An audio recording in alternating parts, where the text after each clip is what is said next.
So I'm going to make a video on this trailer right here. This is my urban login trailer. It's not the ultimate trailer, but it's adequate and it gets the job done. So here we go. This is nothing like the trailer that Matthew Cremona or April Wilkerson have.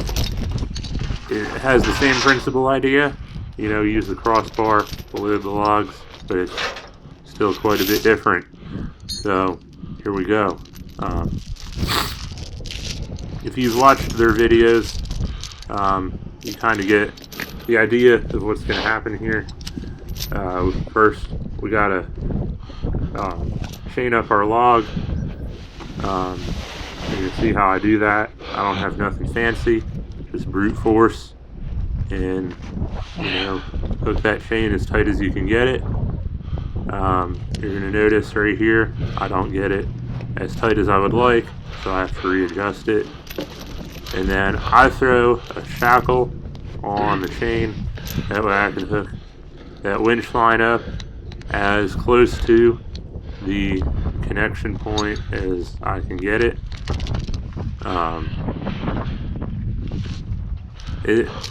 I would prefer to have a thread-in shackle for this, but I bought one with a cotter pin style, and I lost the cotter pin the first time I ever used it. But there's so much pressure on this, you don't really need the cotter pin, although a threaded setup would be a lot better. So there you go. You see I hooked the winch line up already. I just ran through a snatch block on the crossbar there. If you notice, the crossbar is now a square tube instead of angle iron because I bent it and broke it. It was just 3-inch angle. Again, this trailer is not purpose built for this. It's what I already had, and I already had the crossbar there and just sort of modified it to be able to skid logs up the trailer deck. I wasn't sure if it was going to work, but it did. So now I'm kind of modifying the trailer a bit to do this more. So there you go. You see that log is actually lifted up over the trailer deck, and then I set it back down. I'll pick it up as high as I can get it to sort of swing the front as far into the trailer as I can get it. See, there you go. It's already like 2-3 feet into the trailer. I'll unhook the winch line, and then you can just throw it to the side, but I put everything back where it goes, just so I don't lose everything. Again, it's up to you. So then you go around back to the winch and start winching it.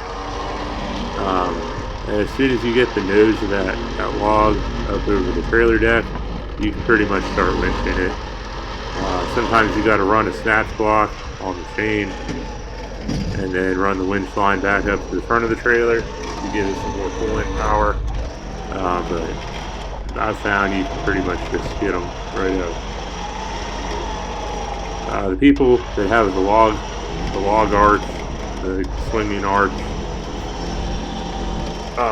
they tend to rehook the log at the back once they get it up. You don't really need to do that. You can just immediately switch and start dragging that thing just like you would a car. Sometimes, I skid a bunch of logs up on this trailer at one time.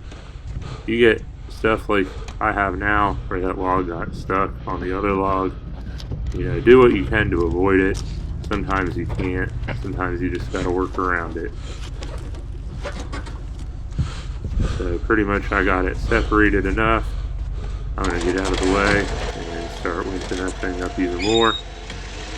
And you're gonna notice I get this log way too close to the winch, and then my chain gets stuck. What I should have done, you're going to see me struggle quite a bit here in the next minute or two, for quite a few minutes. what I did here is, you know, I was taking a video, so I was trying to rush.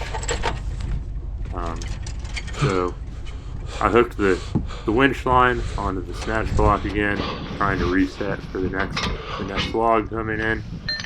And then I noticed my chain gets stuck under the log, so I used the winch to pull the chain out. What happened is I tried to pull that chain forward like I do normally, but what I should have done is just pulled the winch line and used the snatch block to pull that chain back. This would have put that log away from the winch a little bit more, and that would have made the rest of this day go a lot easier. So if you want to see me struggle, go ahead and watch these next few minutes.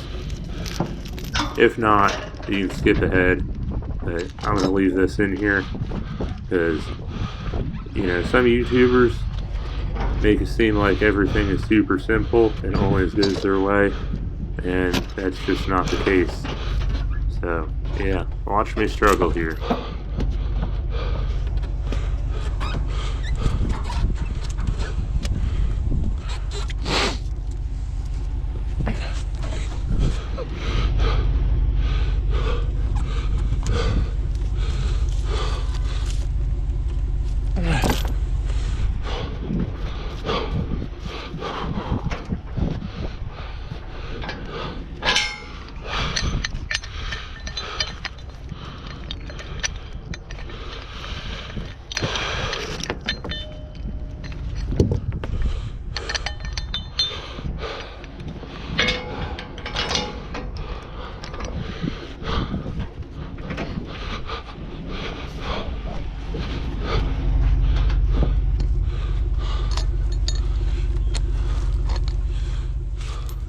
Alright, I'm going to take this time to answer some questions y'all may have about this trailer. It's a 20-foot riser.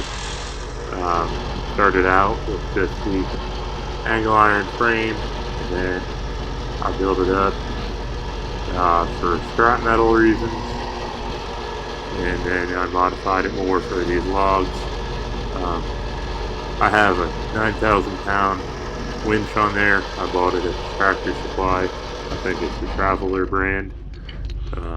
I would prefer to have a wireless remote, but I don't have that set up for wireless yet.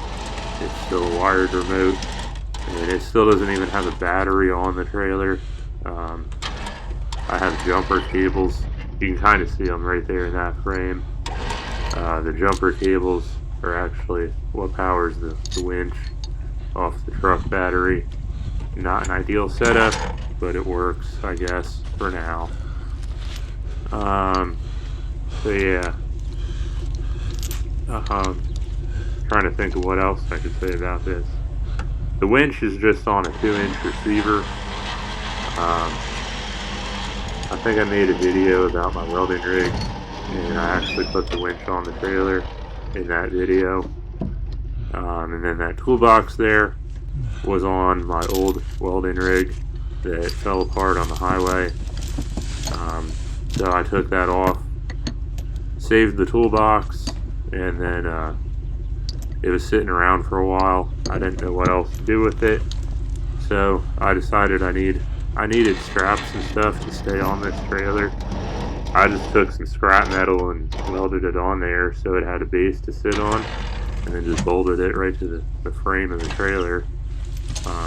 Seems to work out pretty well. I smashed it quite a bit with a Honda Civic that rolled into it, so it's all smashed up, and I have to use a bungee cord to keep it held down. It doesn't latch itself anymore. Yeah, you know, it's not the ultimate trailer, but I guess anyone that does this sort of stuff with their trailers is going to tell you it's extremely hard on your stuff. You know, your stuff's going to get smashed up, and it's just the way it is, you know. Try to do what you can with what you got. Use it, don't abuse it. You're going to notice I abuse things a lot, especially trailers. You know, but they're made for it, and mine are connected to a welding rig. So yeah, there you go. That log is almost free now.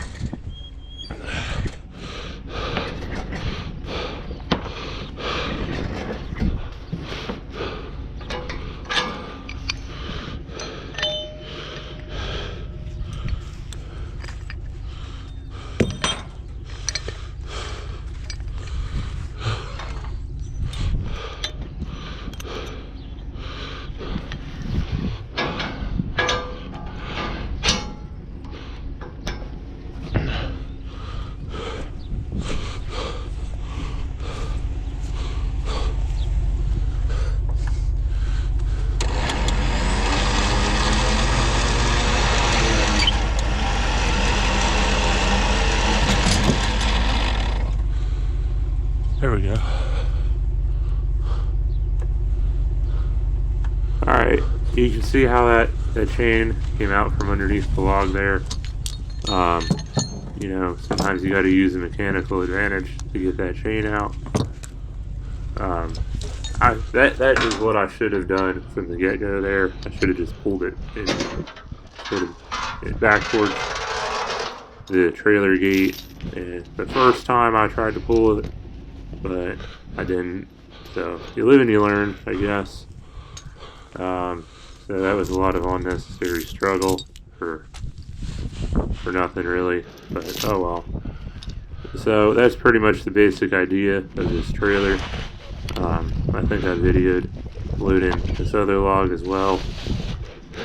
So I'll leave that in this video just so y'all can see another log getting loaded and how this trailer actually works. Get the general idea of it, and you know, if you want to build your own urban logging trailer, you can go ahead and do so, and you might have a better understanding of what needs to happen. Now I'm not saying you have to build it specifically like mine. You know, mine was built on a 20-foot trailer frame. You can do this on pretty much any trailer that was ever made that is within legal height, BOT height. You know, if you got a semi-trailer you want to do this too, I'm sure you could do that as well. But keep in mind, you're going to have to get the log up and over your trailer. So if your trailer's too high, you know, you might want to consider getting a lower trailer. So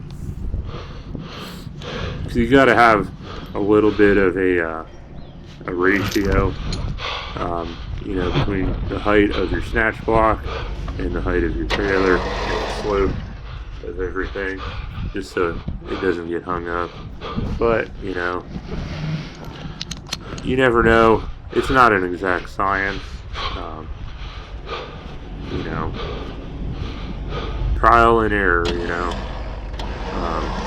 You can do this on like a little 5x10 trailer. You can do it on a big semi-trailer. You can do it on a trailer like mine. You know, whatever you got, you know, use it. Some people are more worried about having a small trailer to be able to get into tight areas. And if you're picking up logs from a tree service that has heavy equipment, you know, I can totally understand that aspect of it. But I am my own tree service, and usually the trees I get that I can get logs like this out of are usually pretty open. I'm not dropping trees like this in tight areas, and I generally don't use a crane. So, you know, if I can get a tree, if I can get mill logs out of a tree, I can usually get this big long trailer into pick up what I need to pick up. So, you know, that's something to think about too. Like I said, some tree guys use cranes. You know, they can have some big, huge stinking tree in some little tiny backyard. you know, me, if I have something that's too big to fit in the area, if my trailer cannot fit in the area, I'm cutting a tree. Usually that tree is mostly just going to be firewood anyway, so I'm not using this trailer in tight areas. But if you are, you know, you might want to consider a shorter trailer. So, yeah. I'm probably going to shut up now and just let you watch the rest of this. It's almost over. So yeah. This is not the ultimate urban logging trailer, but it is an adequate urban logging trailer. So, see ya.